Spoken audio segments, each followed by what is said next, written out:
Good morning. Here is the news at 10. First, the highlights.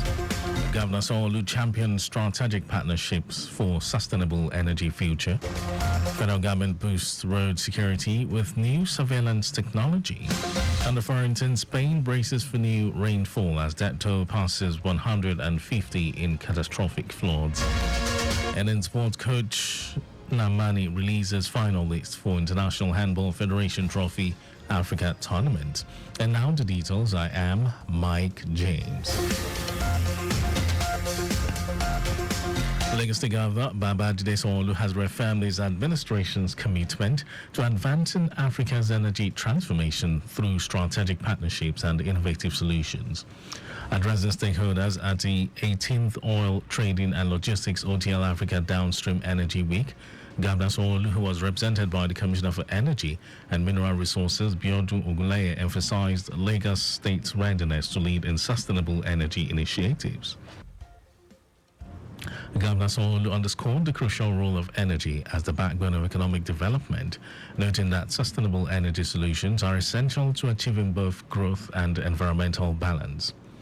Sanwo-Olu highlighted several renewable energy projects underway in Lagos, including solar installations, waste-to-energy initiatives, and mini-grid systems, noting that these efforts are part of a larger commitment to reducing carbon emissions and creating job opportunities within the green energy sector.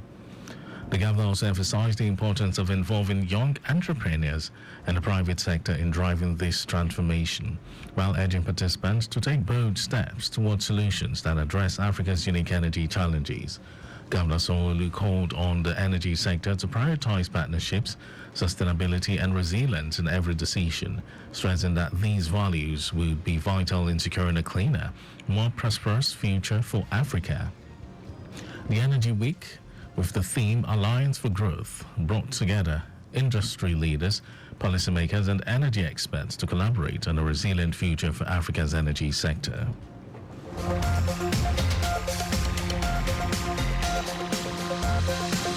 Permanent Secretary, Lagos State Ministry of Health, Olusegun Ogboye, has emphasized the importance of a data-driven approach in addressing HIV epidemic in Lagos. Ogboye stated this when he led key figures from the state health sector to welcome a delegation from the Federal Ministry of Health's National HIV/AIDS Viral Hepatitis and Sexually Transmitted Infections Control Program, NASCP, who paid an advocacy visit to the Lagos State Ministry of Health to lay the groundwork for the upcoming 2025 population-based antiretroviral therapy ART impact survey, AI's implementation in Lagos State. While expressing gratitude for the collaborative effort, Ogboye said the survey would involve approximately 4,000 households, reaching an estimated 8,000 individuals aged 15 to 64, stressing the government's decisive step towards strengthening HIV intervention efforts in Lagos State. He noted that Lagos is a strategically important location for the survey due to its leadership in public health and economic influence, positioning it to set an example for other states. The delegation included the representatives of prominent national health bodies, such as the National AIDS Control Agency, NACA, the Nigeria Center for Disease Control, NCDC, and the President's Emergency Plan for AIDS Relief, PEPFAR, through the U.S. Center for Disease Control and Prevention, CDC, and API and public health initiatives. The meeting between the federal government and the Joint Action Committee of the Non-Academic Staff Union of Educational and Associated Institutions and the Senior Staff Association of Nigerian Universities held on Thursday ended in a deadlock. The meeting, which was held in the Federal Ministry of Education, was led by former Minister of State for Education Yusuf Sununu and aimed at discussing issues around the ongoing strike of the unions. Addressing journalists after a meeting in Abuja, Sununu, who was assigned by the new Minister of Education, Tunji Alausa, to chair the meeting, said efforts were ongoing to resolve the issues raised by the unions. He stated that the government was taking a holistic approach to the matter, with discussions reaching an advanced stage aimed at meeting the union's demands. Sununu promised that the government is committed to ensuring a stable educational system and finding lasting solutions to the ongoing crisis. On Monday, the JAC of Sanu and Nasu embarked on an indefinite strike over its 4 months of withheld salary. Since then, activities have been grounded in universities across the country.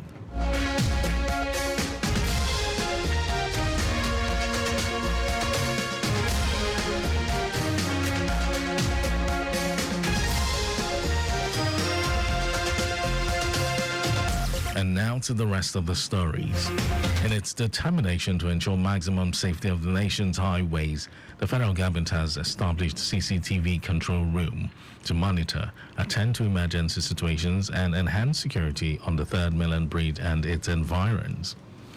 Minister of Works David Umahi stated this while conducting members of the National Assembly Joint Committee on Works around the facility during an on-the-site assessment of federal road projects in the southwestern region, including the Third Mainland Bridge in Lagos. Umahi said the solar-powered pilot project located at Adeniji axis of Lagos is expected to be completed in about a week. He explained that the control room, manned by the police, Nigerian Army, Navy, and local security operatives, covers the entire section of the Third Mainland Bridge, spanning up to Falamo and environs, with a response time of 5 minutes in cases of eventualities either on land or sea, with dedicated boat and vehicle assigned to the facility. Umahi said the security measures would be replicated in other federal highways across the country. He had this to say. This is a new innovation brought in by Mr. President, and this is what we are also going to be doing in all our super highways, including the coastal highways, including the Lagos, Calabar, the Sokoto, Badagry, the Trans-Sahara route, the route Abuja, Akwanga, Jos, Bauchi, Gombe. And of course, the second place we are putting this now is on the completed road of Kefi to Mapo. And very soon we will start this similar exercise on our roads, Lagos-Ibadan. Members of the Senate and House of Representatives Committees on Works who applauded the Minister for the quality of work done so far on federal roads across the country assured of the National Assembly's support for the Minister's initiatives and provision of necessary legislative backing. Meanwhile, the Ministry of Works has officially flagged off the commencement of work on the Ondo section of the Lagos-Calabar Coastal Highway.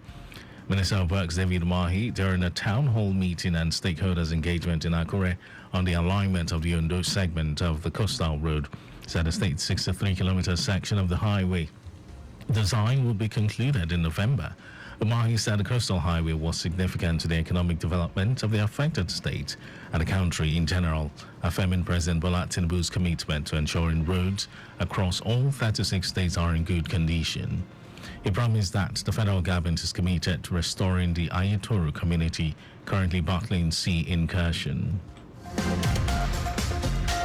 The National Economic Council, NEC, has recommended the inclusion of the Southeast and South-South in the construction of dams.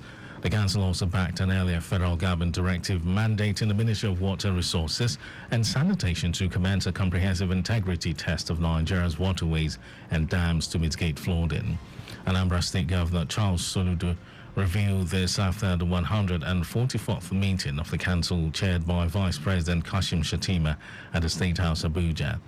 Soludo said the Minister of Water Resources and Sanitation, Joseph Usev, had briefed members of the council on the government's interventions after the disastrous impact of this year's floods. The ministry had earlier identified 148 local government areas in the country, spanning 31 states as high flood risk areas from April to November. The federal government has issued a 9-month ultimatum to individuals that are keeping dollars outside the banking system. Briefing journalists after the National Economic Council NEC meeting in Abuja, the Finance Minister and Coordinating Minister of the Economy, Wale Edu, said the government has unveiled a new policy for Nigerians to deposit dollar bills held outside the formal banking system without scrutiny. The minister also stated that 25 million Nigerians have benefited from federal social protection initiatives, including digital outreach, micro-enterprise loans, and sector-specific support for power, agriculture, manufacturing, health, and compressed natural gas initiatives. And in some foreign news, residents are bracing for more heavy rain in the hard-hit Valencia and Castellon regions, posing a new flooding risk for already saturated ground. At least 158 people have been confirmed to have died after the record-breaking rains and subsequent flash flooding. Emergency teams are struggling to restore basic service in Valencia. President of the region, Carlos Mazon, has announced 250 million euros of aid for those affected. Officials have not announced the number of people still missing, but said there are many, as the toll rose by about another 60 deaths on Thursday. And over to sports news. Head coach of Nigeria's under-18 handball team, Emeka Nnamani, has released his final list of players who will represent the country at the International Handball Federation IHF Trophy Africa Men's Continental Phase in Addis Ababa, Ethiopia. The IHF Trophy Africa Men's Continental Phase will be held at the Ethiopian Sports Academy in Addis Ababa from November 2 to 6. Ahead of the tournament, the national under-18 handball team has been undergoing intensive training preparation under Nnamani and assistant coach Joshua Olubatu at the Royal Park Sports Center, Yaba, Lagos. And Nigeria's under-18 handball team is a defending champion of the Continental Phase, which they won in Congo-Brazzaville 2 years ago, after which they went on to finish third at the Intercontinental Phase in Kosovo. The Nnamani-led team will represent the Africa Zone B region after defeating Ghana 33-25 to emerge as the champion of IHF Trophy Men Africa Zone 3 phase in Accra, Ghana, earlier in the year. They will begin the IHF Trophy Africa Men's Continental Phase campaign against Zambia on Saturday in Addis Ababa. And that was our news at 10, but just before we go, speed thrills but kills. Please do not drive beyond specified speed limits. You can follow us and like all our various social media platforms. X, Traffic Radio 961, Facebook, Lagos Traffic Radio 96.1 FM, Instagram, Lagos Traffic Radio 961. Subscribe and watch our news and programs. It's live on YouTube, Traffic Radio 961, and you can visit our website at www.trafficradio961.ng. Did you know that the Sanwo-Olu administration supported 3,673 businesses with 1.156 billion naira and a plethora of interventions including grants, mentorship, business advisory and capacity building, as well as market access opportunities? Well, you can get more details on the Legacy Government website. And to end the news, here are the highlights of the major stories. Lagos State Governor Babajide Sanwo-Olu has reaffirmed his administration's commitment to advancing Africa's energy transformation through strategic partnerships and innovative solutions. In its determination to ensure maximum safety on the nation's highways, the federal government has established CCTV control room to monitor, attend to emergency situations, and enhance security on the Third Mainland Bridge and its environs.